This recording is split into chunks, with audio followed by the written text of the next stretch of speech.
Good morning, Terry and Anaritis. Terry, I had no idea you are our new fashion correspondent. Congratulations. Good morning, Emerson. Omri Rowland here with your entertainment update. If you hit the snooze button one too many times this weekend, then you're not alone. It seems like Hollywood has done the same. It's been a quiet week in La La Land, forcing me to turn off the TV and resort to reading a book. Over the weekend, I managed to find a bookstore that wasn't closing and picked up a copy of The Hunger Games, the first installment of a three-part series by author Suzanne Collins. I was just about to start reading the book. Really, I had every intention of reading it when I heard that Lionsgate finalized the casting for the film adaptation. Phew!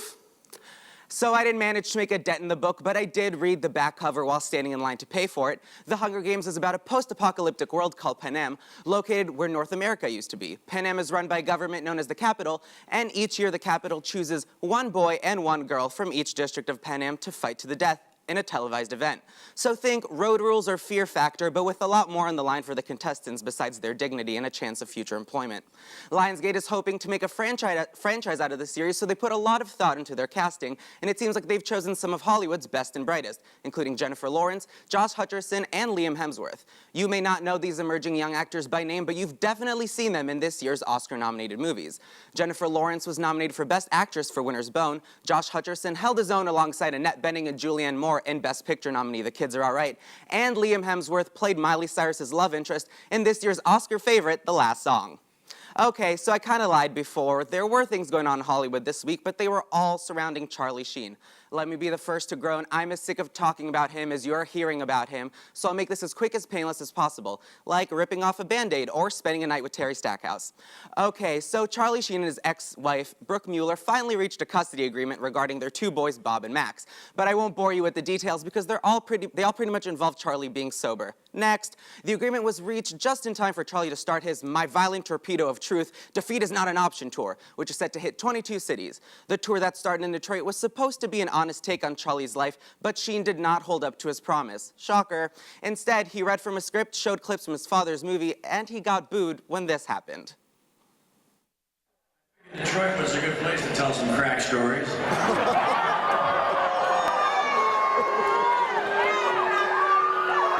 Show of hands, show of hands. Who here has tried crack? So, good news, bad news. Bad news first. The terrible reviews of Charlie's first show are slowing down ticket sales for the rest of the tour drastically.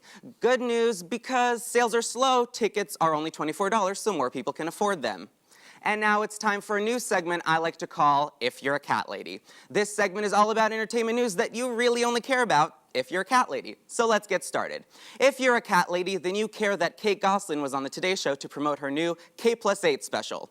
If you're a cat lady, then you're heartbroken that Michael Bublé got married last week. If you're a cat lady, then you felt proud when the bunny movie Hop topped the box office this weekend. If you're a cat lady, you were shocked that Reese Witherspoon got married in a pink dress. If you're a cat lady, then you care that Meatloaf flipped out on Gary Busey on Celebrity Apprentice. And finally, if you're a cat lady, then you are way too excited for TLC's new show, Extreme Couponing. That's it for me and your entertainment update. Now back to two people that the If You're a Cat Lady segment was really meant for, Terry and Anaritis. I am deathly allergic to cats. I am too. They make me cry. I don't like. And Omri, I gotta call you out on something. I think a cat lady, or anyone for that matter, would enjoy a night with my company. I think I'm a quality, nice person. But thank you for saying that. I appreciate it. And Omri, what is extreme couponing? Well, Anaritis, you know, I think now that you're engaged, you really have to watch this show. It's a series all about ladies who can go to the grocery store and not spend more than $0 on it. So they spend about 4 or 6 hours a day, every day of the week, dumpster diving and collecting coupons so that they don't have to pay for anything. It's really, you know, an economical way to go about things. I think I'll pass. Hey, you. But thank you so much, Omri. Now it's time for GME's very special segment, Megan Mitchell Meets. Good morning, Emerson. I'm Megan Mitchell here at Government Center for the Big Apple Circus. So Emersonians meet the circus. What's your name? Vicky. It's nice to meet you. What's your name? Quinn. And why are you here today? To watch the show. What was your favorite act? I'd have to say the guy with the red hat. who was playing with the hat and in the little cups. It's eye candy, pure eye candy. Beautiful, beautiful women in the show, amazing acrobats, aerialists, terrific bodies.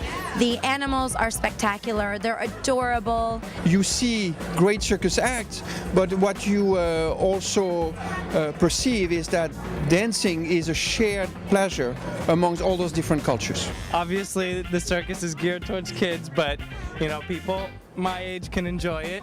I think the animals was my favorite act, and I think it was my grandson's favorite act too.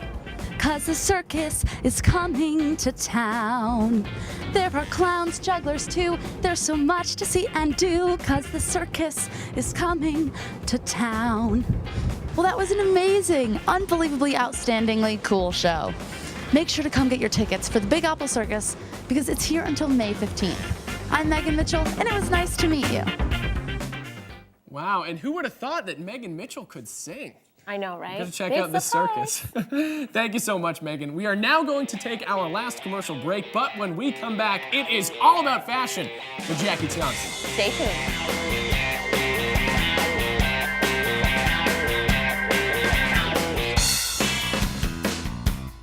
Hey guys, what's up? This is WWE superstar John Cena, and you are watching Good Morning Emerson. So wake up!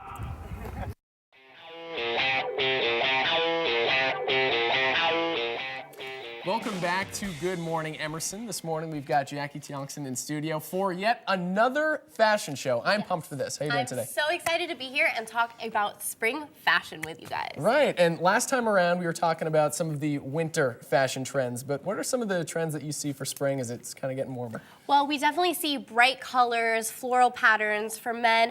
They're able to get original and be more feminine with their style with pastel colors, plaid patterns. And our first model we have today is Shakayla, and she is here to show us the more casual style for spring. We have high-waisted beige shorts with a pink pastel bohemian top. Again, it's a lighter material. In spring, you want to keep it simple, yet still fashionable. And the wedges. Yes, and wedges are very big for spring. They are the most comfortable heel, I feel, so you're able to walk, look good, and still be very fashionable with them. And these are leather mixed with a little cork to keep it nice and original and fresh with a new material. And that's what spring is about, is mixing patterns, mixing designs, and making an original piece out of it. Now, Jackie, a lot of events happen during the spring. Easter, graduation. So people want to make that statement. You always see when you drive by the church, everyone with their beautiful Gotta look dresses. good for church. You gotta look good for church. Their Sunday best. You know that's right. It's what Jesus would have wanted. But how can we be in trend, in style, but also be comfortable? Because the temperature is not going to be in our favor. Exactly. I think that this spring, something that's really important is to mix certain pieces together. What I find a lot this spring is in order to have that Sunday best is they're mixing pieces that are more formal with pieces that are casual in order to make that statement outfit, as well as mixing patterns and certain different colors and blending it together. We have our second model, Alyssa. And That's a great graduation outfit. Exactly. Or just going to church, like you said. She has a silk, more mesh material dress, which is and can be very formal, but she's pairing it with a leather brown belt to just kind of give it that casual feel, along with flower leather wedges and a casual bag. And this whole outfit is actually from Marshall's, so you are able to look professional and fashionable at a bargain price. And check out her toes. Check out the other Stackhouse. Get a close-up on her toes. They're done. Ladies, get your pedicures for the spring. Nice. If you're going to wear open-toe shoes, But not in studio. You shouldn't wear open-toed shoes in the studio. No, not in the studio. Okay, here's what I really like about this outfit, though. Accessories. You said that is big in the spring because you're shedding some of the layers, right? Exactly. So, Look at Terry talking about accessories. I know. I'm so excited. I got like a pen as an accessory here. You got a tie? Your Is that an tie, your accessory? belt, definitely. I feel that since you're Mix wearing and match. less layers, it's more important to form that style with other things, and that's where accessories come in handy. You can pair a light pastel top with a bold necklace. You can pair a formal top with a ring, and that brings us to our third model, Brianna, and she just has a casual tank top with a red pencil skirt. Again, solid colors, bold colors, yet she's pairing it with a bold necklace. We have metal, we have beading, and something that will just give that outfit a little something extra.